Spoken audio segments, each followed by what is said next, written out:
I was holding a crystal glass of champagne when my husband stood up, smiled at the entire room, and announced that everything I had achieved tonight belonged to his family. And just like that, my promotion turned into a public claim over my life. My mother-in-law nodded proudly. My brother-in-law actually laughed, and someone behind me whispered, "I guess she didn't get here on her own." And I swear in that moment I couldn't breathe. My fingers went cold, and the applause that followed felt like it was for them, not me. If you've ever felt your world shift in a single sentence, only if this story truly resonates with you, take a second to like, subscribe, and tell me where you're watching from, your city, your country, and what time it is for you right now, because I want to know who's here with me in this moment. My name is Emily Carter. I'm 32 years old, and that night, the night I was supposed to celebrate becoming the youngest director in my company, was the night I realized my own husband and his family had been quietly planning to take everything from me. It didn't start with that speech, though. It started months earlier, with small things I ignored, small requests that didn't feel right but weren't big enough to fight. And looking back now, I can see exactly where it all began. I did not react right away because reacting would have meant losing control. And somewhere deep down I could feel it. This was not just a cruel comment or an awkward family moment. This was something rehearsed, something planned, because Daniel did not look surprised by what he said. He looked comfortable, like he had been waiting for that exact moment to say it out loud. I forced my lips into a polite smile while my heart was racing, and I scanned the room, watching how people responded, my colleagues shifting uncomfortably, my boss raising an eyebrow. But his family, they were not confused at all. They were proud, like this was a victory they had been working toward for a long time. Patricia lifted her glass slightly toward Daniel, almost like a silent approval, and Michael leaned back in his chair, crossing his arms with that same smug expression I had seen before, the kind that said he knew something I did not. And that was when the memory hit me, sharp and sudden, like a missing piece snapping into place. 3 months ago, Daniel had come home unusually early, holding a stack of papers and acting strangely calm, telling me it was just some routine restructuring documents connected to my promotion. Something about protecting our financial future, something about making things easier for taxes and ownership structures, and I remember laughing it off at the time, telling him I trusted him and that he could handle whatever needed to be handled because I was too busy preparing for the biggest presentation of my career. But now, standing there under those bright reception lights, I could hear his exact words replaying in my head. It is better if everything is connected under one family umbrella. And back then, I did not question what that meant. I did not ask why his brother's name showed up on one of the drafts. I did not think twice when Patricia insisted we should keep things in the family, because I thought they were just being supportive, maybe even proud of me in their own way. I swallowed slowly, trying to keep my breathing steady, and my fingers tightened around the stem of the glass as I realized something that made my stomach drop. This was not about celebrating me. This was about establishing ownership in front of witnesses, about rewriting the narrative of how I got here, about making it sound like I owed them everything, so that when the real move happened, no one would question it. Daniel stepped closer to me then, placing a hand lightly on my back, a gesture that would have looked affectionate to anyone else, but I could feel the tension in his touch, controlled, deliberate, like he was guiding me into position, and he leaned slightly toward me and whispered, "Just go along with it. It is better this way." And that was the moment something inside me shifted completely, because those were not the words of a husband who loved me. Those were the words of someone managing a situation, someone making sure a plan stayed on track. I turned my head just enough to look at him, really look at him, and for the first time that night I saw it clearly. Not guilt, not hesitation, but expectation, like he believed I would stay quiet, like he believed I would accept this version of reality because I always had before. And suddenly all the small moments I had ignored began lining up. The late-night phone calls he would take in the hallway, the way his laptop would close the second I walked into the room, the one time I caught a glimpse of a document labeled beneficiary adjustment before he quickly brushed it off, telling me it was nothing I needed to worry about, and I had believed him because I wanted to believe him, because trusting your husband is supposed to be the safest choice you can make. But now, standing in that room, surrounded by people who were watching me without knowing the truth, I realized I had not been included in something that involved my own name, my own work, my own future, And the worst part was not even the betrayal itself. It was how confident they all seemed that I would never see it coming, that I would never question it, that I would simply smile and accept their version of my success. I took a slow breath, forcing myself to stay calm, because reacting now would only give them control, and if there was one thing I understood in that moment, it was this: whatever they had planned, whatever documents existed, whatever story they were trying to lock into place tonight, I needed to see it before I destroyed it. And as Daniel stepped back to continue speaking to the room, raising his glass again like he had just claimed something that was never his to begin with, I realized something else that made my pulse steady instead of race. If they thought tonight was the end of their plan, they were very, very wrong. I stayed quiet for the rest of the speech, nodding just enough to keep the illusion alive, because by then I understood something critical. They needed this moment to happen exactly as planned. They needed witnesses.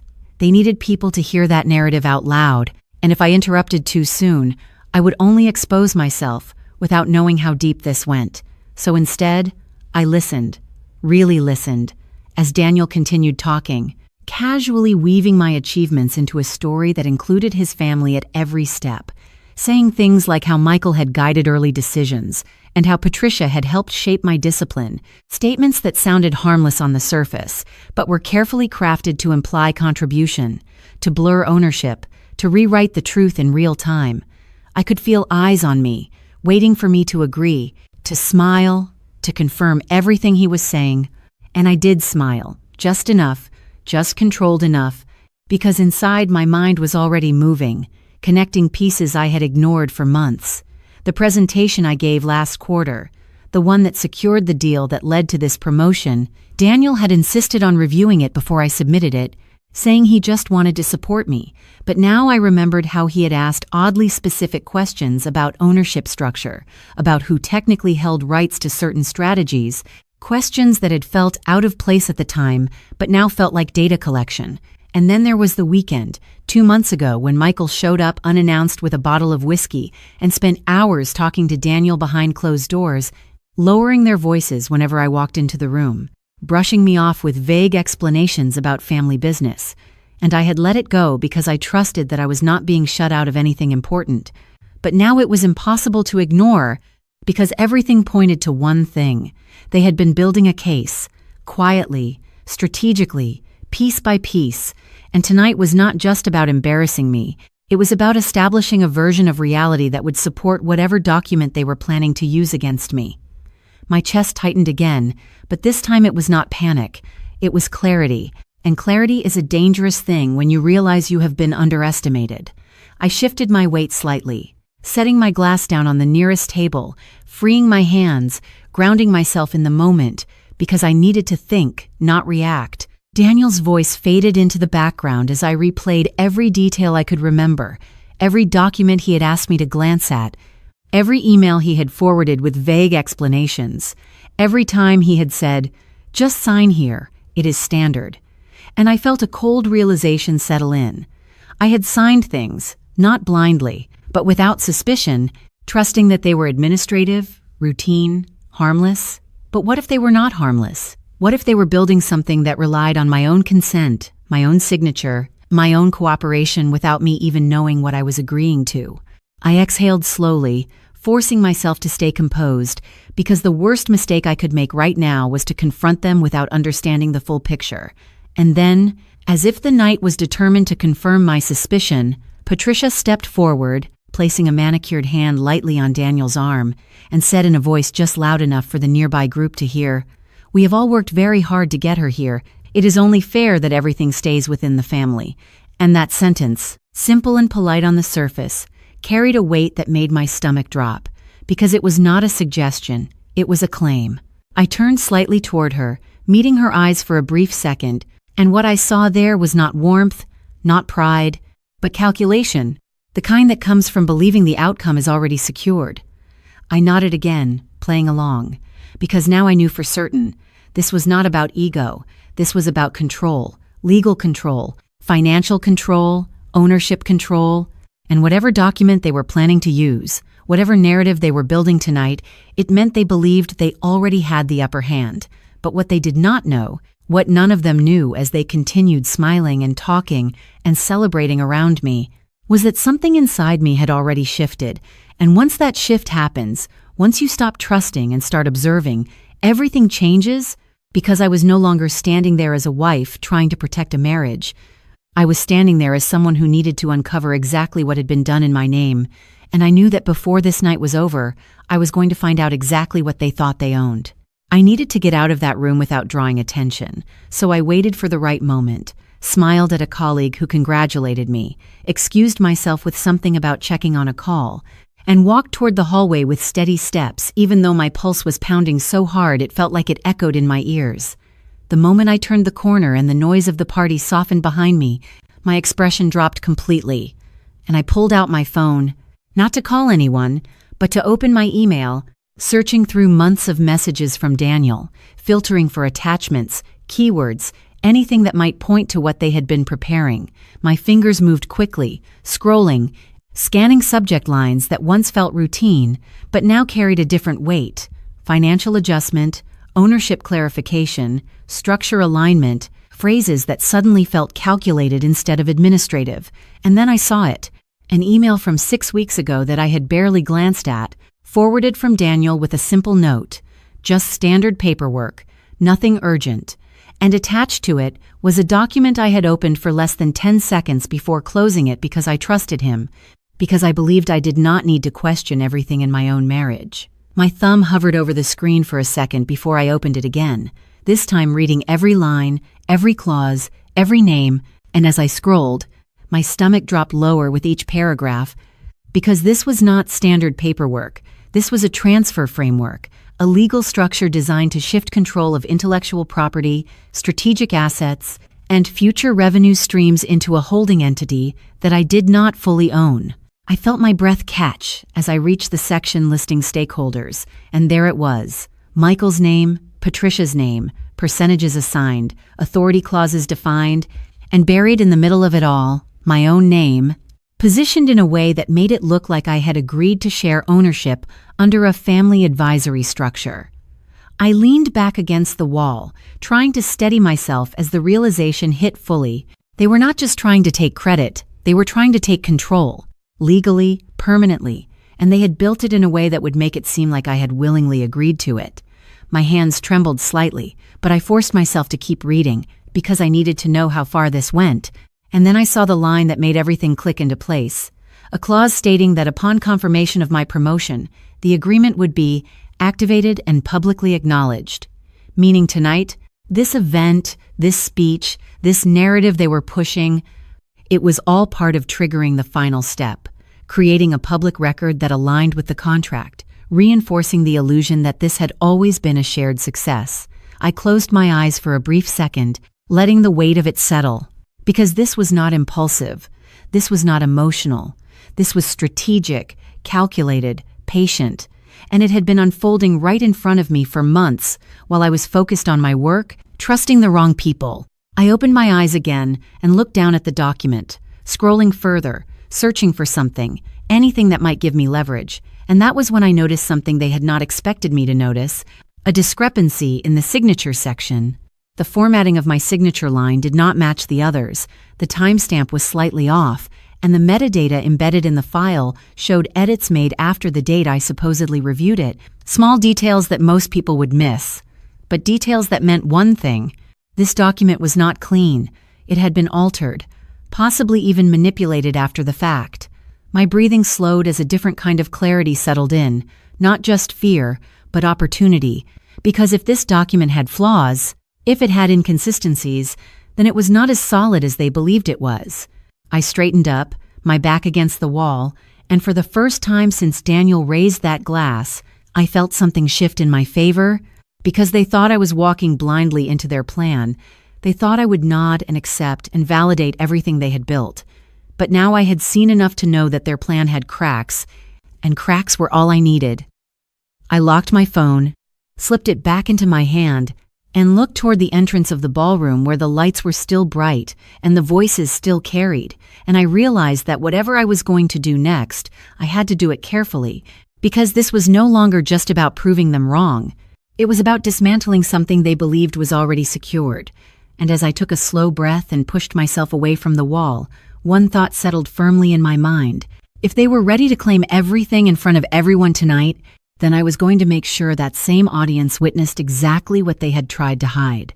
I walked back into the room like nothing had changed, like I had not just uncovered the blueprint of how they planned to take everything from me, and that was the hardest part, keeping my expression calm, my shoulders relaxed, my voice steady, because every instinct in me wanted to confront them immediately, to expose everything right there.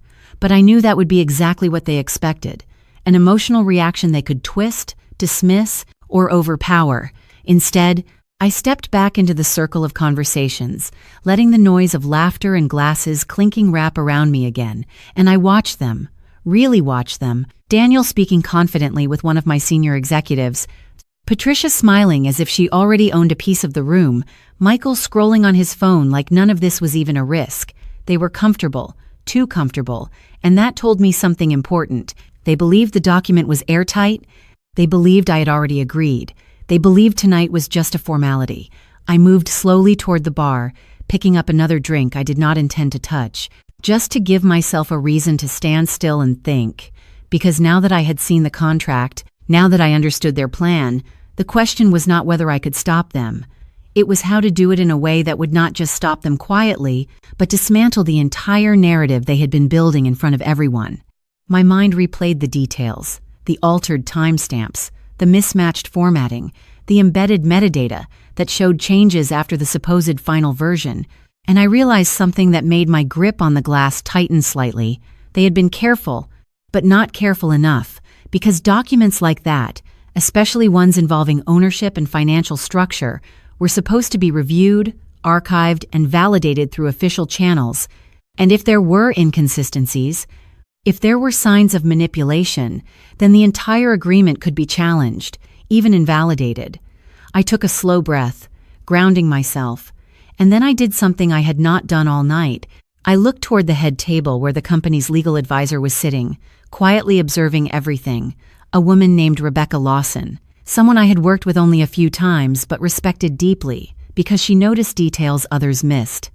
An idea formed quickly, sharp and precise, because if there was anyone in this room who could recognize what I had just seen, it was her, and if she saw it in real time, in front of witnesses, then Daniel's plan would not just fail, it would collapse publicly in a way they could not recover from. I set my glass down and walked toward her, each step measured, each breath controlled, because I knew this moment mattered more than anything else that had happened tonight, and when I reached her, I leaned in slightly, keeping my voice low but steady, and said, "I need your opinion on something, right now." And she looked up at me, immediately alert, because there must have been something in my tone that told her this was not casual. I handed her my phone, already open to the document, and watched her eyes scan the screen, line by line, her expression shifting subtly as she moved through the clauses, the names, the structure, and then pausing at the signature section, exactly where I had paused, and I saw it. That moment of recognition, the slight narrowing of her eyes, the almost imperceptible tilt of her head that meant she had found something wrong. She looked up at me briefly, not asking questions yet, just confirming silently that this was serious, and I nodded once, because I did not need to say it out loud. We both understood what this meant. She handed the phone back slowly and said, "Who else has seen this?" And I answered just as quietly, "They are about to show it to everyone." And that was when her posture changed completely, from observer to participant, from neutral to involved. She stood up, smoothing her jacket, her expression composed but firm, and said, "Then we should not let that happen without context." And those words, simple and controlled, felt like the turning point, because now it was no longer just me against them. Now there was someone in the room who understood the legal weight of what they were trying to do, someone who could validate what I had seen, someone who could speak with authority. I followed her as she moved toward the center of the room, toward Daniel, toward the moment they thought they had already won, and as the conversations began to quiet, as attention shifted back toward the front, I felt something settle inside me, not fear, not hesitation, but certainty, because whatever they had planned to reveal next, whatever version of the truth they were about to present, It was about to meet something they had not prepared for, and for the first time that night, I was ready for them to speak. Life feels quieter now, not perfect, not untouched, but steady in a way I never understood before that night. Because the truth is, everything did change after what happened in that room. Daniel did try to speak, to explain, to dismiss what Rebecca exposed as a misunderstanding. But the document spoke louder than anything he could say, and once the inconsistencies were pointed out, once the structure of that agreement was questioned in front of people who understood exactly what it meant, the confidence he walked in with disappeared completely, replaced by something I had never seen in him before: uncertainty. I did not need to raise my voice. I did not need to argue. I simply stood there and let the truth unfold, and one by one, the people who had been smiling moments earlier began to step back. Not dramatically, not loudly, but enough to show that whatever illusion had been built was gone. The following weeks were not easy. There were conversations, legal steps, long hours of unraveling everything that had been put in place without my full awareness. And yes, I filed for divorce not out of anger but out of clarity, because once you see something like that, you cannot unsee it, and you cannot build a life on top of something that was designed to take pieces of you without your consent. Today, I still work in the same company, still hold the position I earned, but I move differently now. I read everything. I ask questions. I trust my instincts in a way I never did before. And more importantly, I understand that love should never require you to give up ownership of your voice, your work, or your identity. What I learned is this: sometimes betrayal does not come as a loud, obvious act. Sometimes it comes quietly, wrapped in trust, hidden in documents, disguised as support. And if something inside you feels off, even slightly, you owe it to yourself to pause and listen to that feeling, because your intuition is not there to make your life harder. It is there to protect you. If you are listening to this and you have ever been made to feel like your success belongs to someone else, like your voice should be smaller to keep the peace, I want you to hear this clearly. You are allowed to take up space. You are allowed to question. You are allowed to say no. And you are allowed to protect what you have built without feeling guilty for it. There is something powerful about choosing yourself, not in a selfish way, but in a grounded, honest way that says, I know my worth and I will not let anyone rewrite it for me. I truly believe that God, or the universe, whatever you hold on to, gives us moments of clarity exactly when we are ready to see them. And that night, as painful as it was, gave me mine. So wherever you are right now, if you are rebuilding, if you are questioning, if you are healing, just know you are not alone in that process, and you are not behind. You are exactly where you need to be to start again, stronger and more aware than before. Thank you for staying with me through this story, for listening, for holding space for something that is not easy to say out loud. And if this resonated with you in any way, you can share your story or simply share where you are listening from, because sometimes the smallest connection reminds us we are not as alone as we think. And if you want to hear more stories like this, you can stay, subscribe, and be part of this space where we learn, heal, and move forward together. My name is Emily Carter. I am 32 years old, and the lesson I want to leave with you is simple: never let anyone else define the value of what you have built.